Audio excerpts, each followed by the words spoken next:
काली हूँ तो क्या जीने का हक नहीं है मुझे? अरे रानी तुम सावली, ऊपर से यह काली साड़ी, वो अच्छी दिखेगी क्या तुम्हारे ऊपर? पहले ही तुम्हारे रंग को देखकर लोग ताना मारते हैं। पूरब रानी को बोला, देखो ना पूरब, मैं बोलती तो कहती सास बोलती रहती है हमेशा। ऐसा लगता है जैसे कौवे को काला टीका लगाया हो। पति और सास का बोलना सुनकर जरा उदास हो गई। वो काली नहीं थी, कृष्ण वर्णीय और रानी नाक नक्शे में अच्छी थी, पर पति और सास कलर को लेकर रानी को हमेशा ताना मारते थे। क्या करेगा वो भी, वह गोरा और रानी कृष्ण वर्णीय। लोगों का क्या, वो तो नाम रखने में पीएचडी होते हैं। ब्लैक और वाइट जोड़ी बोलते थे दोनों को। पूरब का मन वैसे साफ था, रानी को अगर कोई कलर को लेकर बोलता तो उसे जरा भी अच्छा नहीं लगता था, इसीलिए वह भी थोड़ा बहुत बोल देता था ताकि वह जिद ना करे। लेकिन जब वह बोलता था तो उसे इस बात का पछतावा होता था। उसकी माँ घर में हमेशा कड़वाहट रखती थी, आज भी वैसे ही हुआ। घर में उत्सव के माहौल में सुबह जब सास ने रानी से बात की तो वह थोड़ी घबराई हुई थी। उसका चेहरा भी शांत था। पूरब वास्तव में खुद पर शर्मिंदा था। अपराधी की तरह बैठने के बजाय वह काम के लिए बाहर गया। कई सारी महिलाएं काली साड़ी पहनकर सड़कों पर चल रही थी। सभी ही गोरी थी, ऐसा नहीं था, लेकिन उन पर वह काली साड़ी अच्छी लग रही थी। पूरब काम की जगह पर गया। उसका बचपन का दोस्त विकी और उसका पूरा परिवार साथ में था। जान पहचान हुई तभी पीठ के पीछे से विक्की की पत्नी आई। वह भी काली सावली ही थी, काली साड़ी पहने थी उसने। पीछे से एक आवाज़ आई, प्रतीक्षा दीदी अच्छी दिख रही हो आप। आपकी साड़ी भी अच्छी है और आप भी। प्रतीक्षा के चेहरे पर खुशी आई। उससे ज़्यादा विकी खुश हो गया था। पूरब विकी को कौतूहल से देख रहा था। विकी ने देखा और जाना। वो पूरब के सवालों को हल करना चाहता था। विक्की ने पूरब से सीधे ही पूछ लिया, पूछो तुम्हारे मन में जो भी है, मैं तुम्हें उसका उत्तर देने के लिए तैयार हूँ। पूरब पहले हड़बड़ाया, फिर वह बोलने लगा कि नहीं नहीं, ऐसा कुछ भी नहीं है। विक्की ने पूरब से कहा, तुम मुझे नहीं जानते कि मैं लोगों का मन कितने अच्छे से पढ़ सकता हूँ। तुम तो मेरे बचपन के मित्र हो, तुम्हारे मन की बात भला मुझसे कैसे छुपी रह सकती है। विक्की आगे बोला, चलो ठीक है, तुम्हारा सवाल भी मैं ही बता देता हूँ। तुम यही सोच रहे हो ना कि मेरी पत्नी जो रंग से काली है और आज उसने काली साड़ी पहन रखी है, फिर भी वह और मैं इतने खुश कैसे। पूरब सब कुछ शांति से सुन रहा था और कुछ भी बोल नहीं पा रहा था। विक्की बोला, काला रंग ऐसा रंग है जिसमें दुनिया का कोई भी रंग मिला दे वह कभी भी नहीं बदलता, यानी कि किसी और रंग की संगत में वह अपना अस्तित्व कभी नहीं छोड़ता। इसी प्रकार प्रतीक्षा भी दिल से एकदम उस कलर के जैसी ही है, कभी भी रंगीन न होने वाली लड़की है।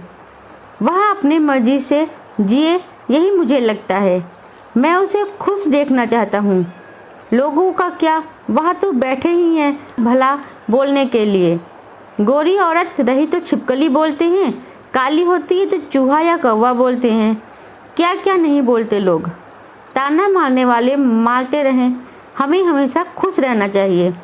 वही मैं अब कर रहा हूँ। वो सुबह मुझे बोली, मैं कैसी दिख रही हूँ, अच्छी लग रही हो तुम। ऐसा बोलने पर उसके चेहरे पर वह कोलगेट स्माइल देखकर मुझे सकारात्मक ऊर्जा मिली। घर से बाहर निकले तो सभी बोलने लगे कि अच्छी लग रही हो भाभी। हम दोनों ने अच्छे मन से यह बात सोची, कोई ना कोई ताना मारने के लिए बोला ही होगा ना, उस वजह से जीने की दिशा क्यों बदले। पूरब को उसके घर का सुबह का माहौल याद आया। वह खुद पर ही चिढ़ गया। उसे लगा वो सचमुच गलत था। मैं ही रानी को दुख देता हूँ, उस वजह से सब उसे बोलते हैं। अब मुझे ही अपनी भूल सुधार कर उसे माफ़ी मांगनी होगी। उसने हंसते हुए विक्की को अलविदा कहा। अपना काम निपटाकर वह एक साड़ी की दुकान पर गया। रानी के लिए उसने काले रंग की साड़ी ली और घर गया। घर जाने के बाद रानी शांत बैठी थी। उसने रानी को आवाज़ दी और साड़ी उसके हाथों में दे दी। रानी को ज़रा अलग ही लगा। उसने प्रश्नार्थक नज़रों से पूरब की ओर देखा। उसने बॉक्स खोलकर देखा तो काले रंग की साड़ी थी। रानी, मैं लाया हूँ तुम्हारे लिए यह साड़ी, आज पहन के दिखाओ कैसी दिखती हो तुम। अच्छी नहीं लगी तो बदल देंगे साड़ी को। देखने तो दो कैसी दिखती हो तुम इस रंग में। रानी को ज़रा अच्छा लगा। चलो तैयार हो जाओ, जल्दी हम बाहर जाकर आते हैं। एक क्लाइंट के पास जाना है, उन्होंने बुलाया है जोड़ी में। पूरब का बोलना सुनकर रानी तैयार हो गई। काली साड़ी, उस पर हल्का सा मेकअप और लंबे बालों की चोटी। पूरब भी क्या, पूरब की माँ भी रानी को देखते ही रह गई। पूरब बोला, रानी सॉरी। हाँ, अरे लोगों की बातों में आकर मैं तुम्हें हमेशा बोलता रहा और खरा सौंदर्य किसमें है यह मैं भूल गया था। रंग दो ही हैं, यह जानकर फिर जीना छोड़ दे क्या? अपनी खुद की पसंद छोड़ दे क्या? तुम्हें काली रंग की साड़ी पहनना बहुत अच्छा लगता था ना, पर मैं हमेशा तुम्हें टोकता रहा। अब मुझे समझ में आया, किसी भी रंग में रंगते वक्त मन साफ हो तो खूबसूरती निखरती है। तुम चाहती हो वैसे ही जियो, मैं कभी भी तुम्हें नहीं बोलूँगा। और हाँ, सचमुच सुंदर दिखती हो तुम, तुम्हारे रंग पर अच्छा खिलता है यह काला रंग। रानी के चेहरे की लाली और भी ज़्यादा बढ़ गई थी यह बात सुनकर। शर्मा कर वह पूरब को बोली, क्या आप भी?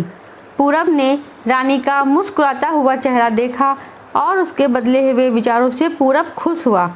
मन ही मन में पूरब ने विकी को धन्यवाद किया, क्योंकि यह परिवर्तन विकी के शब्दों द्वारा ही हुआ था। खूबसूरत दिखने के लिए खूबसूरत दिखना ज़रूरी नहीं है, बल्कि खूबसूरत सोच होना ज़रूरी है। इंसान का अगर मन सुंदर है तो इसमें कोई फ़र्क नहीं पड़ता कि वह किस रंग का हो। दोस्तों, आपको हमारी यह कहानी कैसी लगी है हमें कमेंट बॉक्स में ज़रूर बताइएगा। कहानी अच्छी लगी हो तो वीडियो को एक लाइक कर दीजिएगा। चैनल पर नए हो तो चैनल को सब्सक्राइब करना ना भूलें। हम आपके लिए ऐसे ही वीडियो लाते रहेंगे। तब तक के लिए राधे राधे।